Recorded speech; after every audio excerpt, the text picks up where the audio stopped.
जैसा कि जैसा कि आप जानते हो कि जो वीडियो अब तक बन चुके हैं उनमें इलेक्ट्रॉन की डिस्कवरी और कैथोड रेज की डिस्कवरी के बारे में डिस्कस कर चुके हैं। तो अब सबसे इम्पोर्टेंट पार्ट है कैथोड की डिस्कवरी में, वो 3 इम्पोर्टेंट साइंटिस्ट के कंट्रीब्यूशन से हुआ है। जैसा कि हम जानते हैं कि 1857 में हेलन रिच नाम के साइंटिस्ट थे, तो उन्होंने एक वैक्यूम ट्यूब बनाई थी। इसके बाद एक और वैक्यूम ट्यूब बनाने के लिए जूलियस ब्रेकर का नाम सामने आता है, जैसा कि ये पॉसिबल हो पाया था 1859 में। इसके साथ साथ क्रुक्स थे जिन्होंने 1875 में काफ़ी ज़्यादा कंट्रीब्यूशन किया। किसके लिए? Discovery of a discharge tube के लिए। ये डिस्चार्ज ट्यूब क्या है? डिस्चार्ज ट्यूब एक ऐसी कांच की नली होती है, ट्यूब होती है, जिसकी आइदर साइड में, मतलब दोनों साइड में, एक साइड में कैथोड होता है तो एक साइड में एनोड होता है। ये कांच की नली होती है और इसके अंदर एक और ओपनिंग होती है जिसे हम वैक्यूम ओपनिंग के नाम से जानते हैं। इसका मतलब ये हुआ, हम डिस्चार्ज ट्यूब के अंदर जो एक्सपेरिमेंट करने वाले हैं, हाई इलेक्ट्रिसिटी की हाई वोल्टेज की इलेक्ट्रिसिटी हम फ्लो करेंगे in absence of any atmospheric condition. केवल जो भी हम गैस भरना चाहते हैं इलेक्ट्रिक डिस्चार्ज ट्यूब के अंदर वो हम भर सकते हैं। और इससे हमने कैथोड रेज की डिस्कवरी भी समझी और ये भी समझा कि इलेक्ट्रॉन की प्रॉपर्टीज़ या कैथोड रेज की प्रॉपर्टीज़ क्या होती हैं। कंक्लूजन ये है कि इलेक्ट्रॉन अपने आप में यूनिट नेगेटिव चार्ज पार्टिकल्स होते हैं जो एटम के अराउंड में रिवॉल्व करते हैं, स्पिन करते हैं।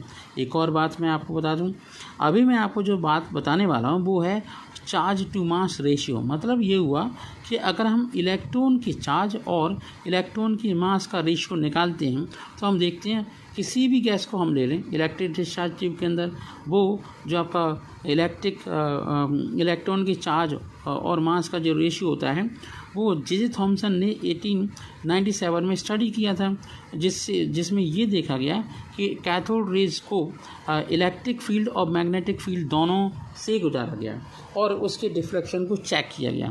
फिर ये बात निकल के आई, जब वैक्यूम पंप के अंदर ये बात निकल के आई इस टाइप का एक्सपेरिमेंट से, कि जो वैल्यू ऑफ E/m था वो हमेशा फिक्स था। मतलब उसकी वैल्यू थी 1.758820 इंटू 10⁸ कूलम पर ग्राम। लेकिन अगर हम इसी वैल्यू को किलोग्राम में, अभी ग्राम में था, किलोग्राम में कन्वर्ट करते हैं तो यही वैल्यू हो जाएगी 1.758820 इंटू 10⁻11 कूलम पर किलोग्राम। तो ये आपका E/m का मास था। और ये भी एक बात बताई गई कि the ratio E/m ratio for particle in the cathode rays was found to be same irrespective of the nature of cathode और nature of gases taken in the discharge tube. मतलब ये हुआ कि डिस्चार्ज ट्यूब में आप कोई भी gas ले लो, लेकिन जो आपका E/m का मास होता है वो फिक्स होता है। वो कितना होता है? वो होता है 1.758820 इंटू 10⁸ और 10⁻11 कूलम किलोग्राम पर इनवर्स। अगर आपने 10⁸ ले रखा है तो वो ग्राम में होगा, 10⁻11 ले रखा है तो वो होगा किलोग्राम में।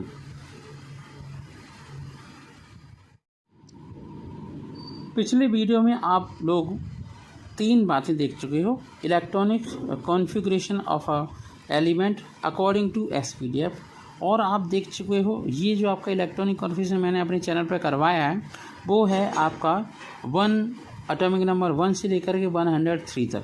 ठीक है, इन सारे एलिमेंट के इलेक्ट्रॉनिक कॉन्फ़िगरेशन करने के बाद आप, मुझे लगता है कि आप कॉन्फिडेंट हो जाएंगे। अब हम मुद्दे की बात पर आते हैं। अब हम मुद्दा देखते हैं कि हमने पिछले वीडियोज़ में इलेक्ट्रॉन की डिस्कवरी और आपका चार्ज अपॉन मास के रेशियो को डिस्कस किया है, एक्सप्लेन किया है। कुछ प्रॉपर्टीज़ ऑफ कैथोड रेज को भी एक्सप्लेन किया है। इस वीडियो के अंदर आप देखोगे कि किस तरीके से चार्ज ऑफ इलेक्ट्रॉन को डिसाइड किया गया। इस एक्सपेरिमेंट में जब हम ये चार्ज का हम डिसीजन देखते हैं तो हम ये भी देखते हैं कि जो आपके R.A. मिल्टन नाम के साइंटिस्ट थे जिन्होंने 1909 में ऑयल ड्रॉप एक्सपेरिमेंट किया था। इस ऑयल ड्रॉप एक्सपेरिमेंट में हुआ क्या था, जो आपका स्प्रे ऑफ ऑयल थी उसकी ड्रॉपलेट्स को प्रोड्यूस किया गया किसकी सहायता से, एटमाइजर की सहायता से, एटमाइजर की सहायता से।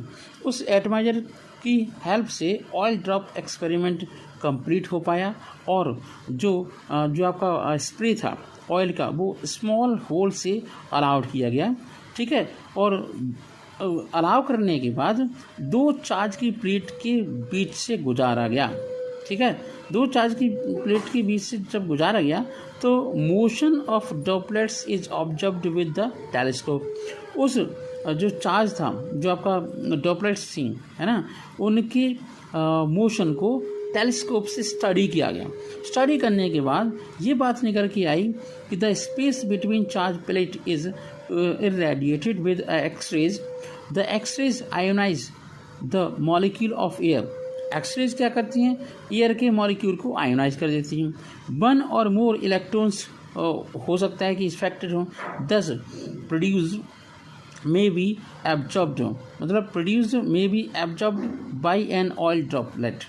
The oil droplet as a result become negatively charged. इसका मतलब क्या हुआ कि इलेक्ट्रॉन के अंदर जो चार्ज है वो यूनिट नेगेटिवली चार्ज है। By measuring the velocity of a given oil drop as it fall freely under influence of gravity and then in an electric field, it is possible to calculate charge. तो charge electron पर होता है -1.6 into 10⁻⁻19 coulomb. अगर हम इसका full digit देखते हैं तो 1.6022 इंटू 10⁻⁻19 कूलम का चार्ज होता है। ये आर ए मिल्टन के द्वारा डिस्कवर किया गया और इस फेमस एक्सपेरिमेंट का नाम था ऑयल ड्रॉप एक्सपेरिमेंट। चिल्ड्रन, आप सबका स्वागत है न्यू क्वांटम क्लासेस पर। ये आपका अपना चैनल है।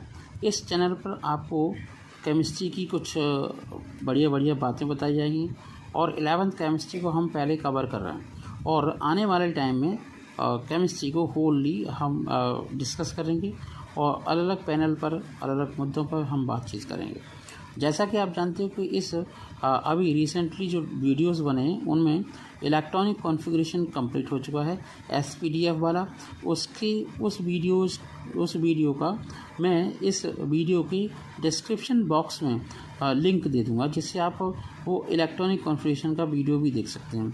इसका बेनिफिट ये है कि आपको और ज़्यादा नॉलेज इंक्रीज़ होगी, इनहेंस होगी। और इसके बाद फिर एक और मैं लिंक दूंगा जिसमें डिस्कवरी ऑफ इलेक्ट्रॉन के बारे में पूरी तरीके से समझाया गया है। इस डिस्कवरी ऑफ इलेक्ट्रॉन से फ़ायदा ये होने वाला है कि जब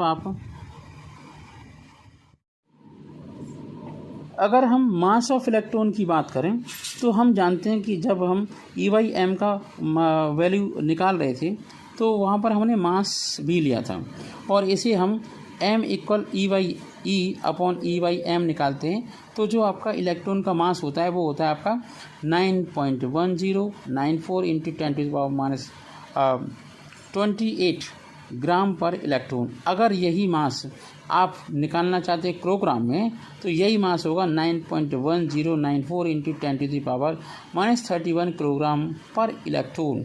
the mass of electron is very small and is approximately 1/1837 times the mass of an atom of hydrogen.